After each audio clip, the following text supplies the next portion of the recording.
I can't tell you that, but I'll let you know in about 2 weeks. Within 2 weeks, we're going to find out very soon.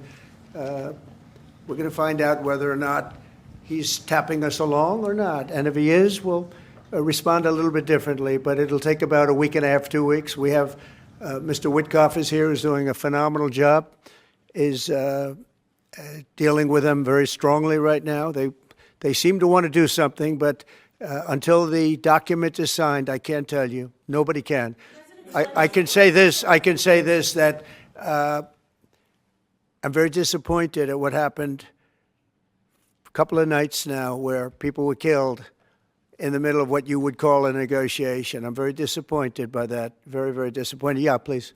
Very good talks. Mr. President, you said yesterday that Putin is playing with fire. What will be the consequences for Russia if Russia continues to Well, I'm attack? not going to tell you exactly, but the words speak pretty loud. We're not happy about that situation. I think we're doing very well with Iran. I think we're doing very well with Gaza, but we are doing very well with Iran, and I think we're going to see something very sensible, because there are only two outcomes. You know what the two outcomes is: a smart outcome and there's a violent outcome, and I don't think anybody wants to see the second. But I think we've made a lot of progress, and we'll see. You know, they still have to agree to the final stages of a document, but I think you could be very well surprised what happens there, and it'd be a great thing for them. They could have a great country into the future.